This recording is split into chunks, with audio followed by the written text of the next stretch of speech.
दोस्तों, स्वागत है आपका आपके channel talks on edible oil by PK पे। तो चलते हैं आज के यूट्यूब के मार्केट आउटलुक पे। तो जैसे कि आप जानते हैं, मार्केट आउटलुक पे हम पहले ग्लोबल प्राइस मूवमेंट, फिर सीआईएफ रेट्स, फिर स्पॉट प्राइसेस, कंज्यूमर पैक के प्राइसेस और मार्केट रिपोर्ट डिस्कस करते हैं। तो सबसे पहले ग्लोबल आउटलुक में आज आप जानते हैं सैटरडे संडे को मार्केट बंद रहता है। इंटरनेशनल जो रात को बंद हुआ है, KLC 3865 near about 40 points plus बंद हुई है और अपना सीबॉट 1.35 प्लस होके 65.39 पे बंद हुआ है। सीबॉट का मैं आपको बता देता हूँ कि ये जो इसके अंदर मूवमेंट्स हैं बहुत ज़्यादा फ्रीक्वेंट चल रही हैं। जैसे मैंने बताया कि अभी क्रॉप का ख़त्म होने का टाइम आ गया है, इनका अक्टूबर में नई क्रॉप आ जाती है। स्टॉक्स की अवेलेबिलिटी थोड़ी कम है, बायोडीजल में ज़्यादा यूजेस हो रहा है और रेट्स भी आप ये देख रहे हैं बेसिस पॉइंट -2000 चल रहा है। जो ब्राज़ील में ट्रेड हो रहा है 45.39 के हिसाब से हो रहा है। तो ये जो प्राइसेस है इसमें फ्लक्चुएशंस के हिसाब से ही अपने बेसिस पॉइंट्स में भी चेंजेस आते रहते हैं। तो ये जो है, जब स्टॉक्स थोड़े कम होते हैं तो स्पेकुलेशन थोड़ी ज़्यादा हावी हो जाती है।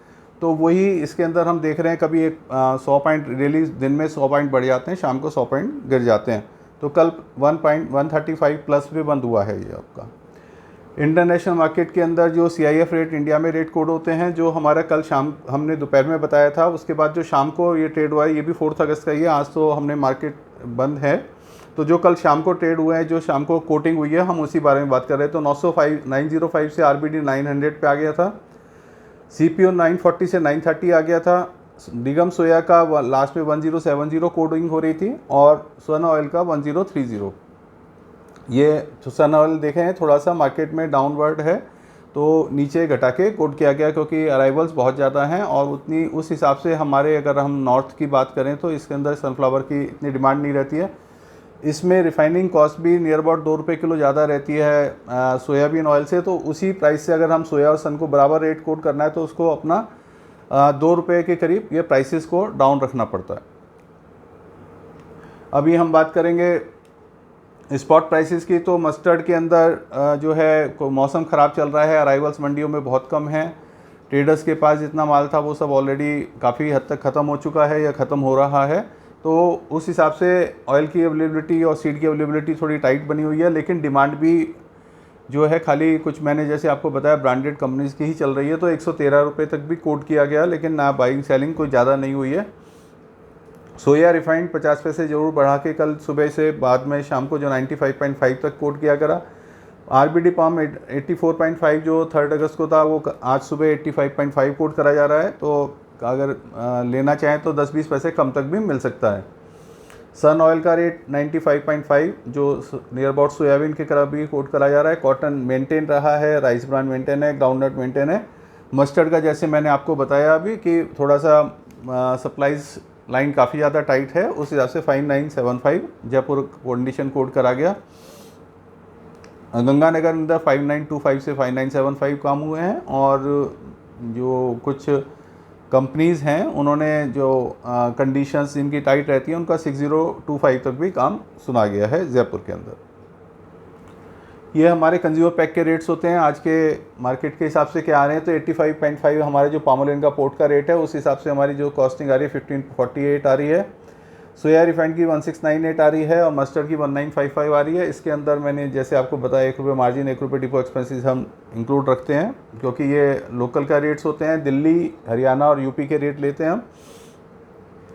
ये हम अगर राजस्थान में बात करें तो 15 रुपये फ्रेट के और गुजरात में हम 25 रुपये फ्रेट के कम कर सकते हैं इन रेट्स के अंदर से। ये लीटर टिन, ये पाउच का रेट्स होता है 114 जैसे आ रहा है और बॉटल का 119 आ रहा है।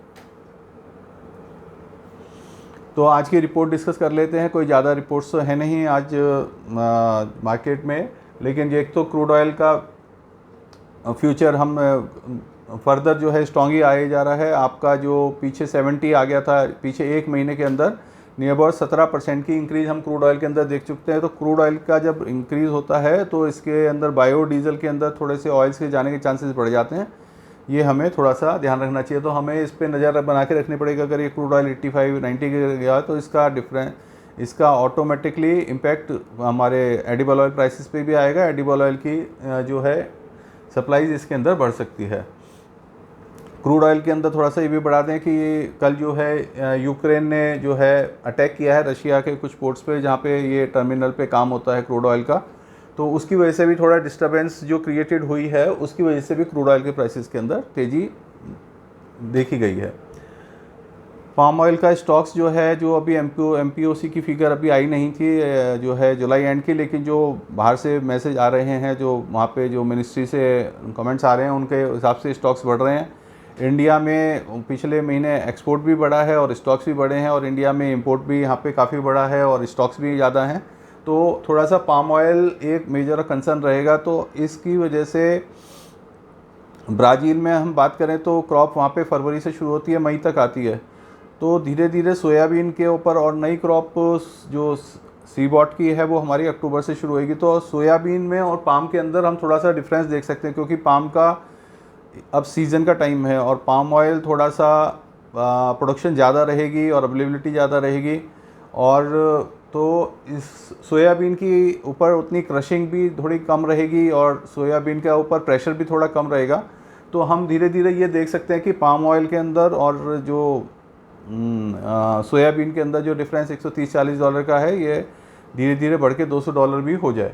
लेकिन उसके लिए पहले इंडिया के अंदर जितना ऑयल पड़ा हुआ है, इंडिया के अंदर कितना सीड पड़ा हुआ है, वो सब क्रश होना और सब करना ज़रूरी है, क्योंकि अगर वो माल पड़ा रहेगा और रेट बढ़ते हैं तो वो फिर क्रशिंग का प्रेशर भी आ सकता है।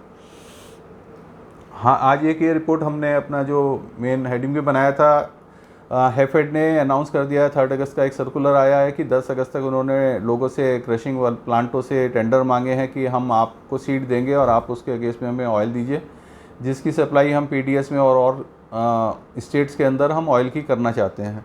तो ये भी एक मैटर है जो मस्टर्ड के लिए हमको थोड़ा सा देखना पड़ेगा, क्योंकि हैफेड के पास ज़्यादा माल तो नहीं है, लेकिन 3.5-4 लाख टन भी, और फिर गवर्नमेंट की एक पॉलिसी और एक डिक्लेरेशन ही बहुत ज़्यादा होता है। तो अगर मस्टर्ड की जैसे हिसाब से हम देख रहे हैं सप्लाई टाइट है, और हैफेड ने 10 अगस्त तक अपने टेंडर चालू करके 15 अगस्त तक अगर सप्लाई या 20 से चालू करा है, तो इसका प्रेशर हम मस्टर्ड के ऊपर, रेटों के ऊपर आगे देख सकते हैं कि मस्टर्ड की अवेलेबिलिटी धीरे धीरे चाहे किसी भी फॉर्म में अवेलेबिलिटी बन सकती है अगर वो क्रशिंग के लिए देते हैं। जहाँ तक ओपिनियन का सवाल है, मैं आपको जैसे बता रहा था कि थोड़ा पाम के अंदर पोजीशन जो है टाइट रह सकती है, और सोयाबीन के अंदर जिस हिसाब से हम देख रहे हैं कि वो 1075 कोडिंग हो रही है, और सोयाबीन के अंदर ब्राज़ील के अंदर भी अब हम स्टॉक्स की फिगर देख रहे थे, तो पीछे जो फरवरी से लेकर जुलाई तक वहाँ से near about 1560 lakh ton crop हुई थी, तो 700-800 लाख टन क्रॉप का वहाँ पे ख़त्म हो चुकी है, 700-800 टन ही बची है। तो अब वो वहाँ पे नई क्रॉप फरवरी में शुरू होएगी। तो अब ब्राज़ील भी और अर्जेंटीना में इस साल क्रॉप कम है, और अमेरिका की नई क्रॉप अक्टूबर के बाद आएगी। तो सोयाबीन के अंदर धीरे से सप्लाई के अंदर अगर डिमांड ज़्यादा बनी रही तो थोड़ा सा टाइटनेस आ सकती है। तो ये वाला मेरी ओपिनियन है कि थोड़ा सा आप अपना देख के आप अपना काम करिए। पाम के अंदर मुझे कोई ज़्यादा तेज़ी नज़र नहीं आ रही है जिस हिसाब से स्टॉक्स की पोजीशन है। सोयाबीन के और सनफ्लावर के स्टॉक्स भी इंडिया में काफ़ी ज़्यादा हैं, तो हमें एकदम ऐसा स्पाइक भी नहीं नज़र आ रहा है, लेकिन धीरे धीरे ये जो है प्राइस अपना डिफरेंस क्रिएट करेगा। 1 महीने में, 1.5 महीने, 2 महीने के अंदर सोयाबीन और पाम के अंदर थोड़ा डिफरेंसेस आ सकते हैं। तो यहीं पर मैं अपना आज की वीडियो ख़त्म करते हैं, फिर मिलते हैं मंडे को। तो आप मेरी लाइक करें और कोई कमेंट करें और इसको एक सब्सक्राइब करें, और फिर मिलते हैं मंडे को। Thank you.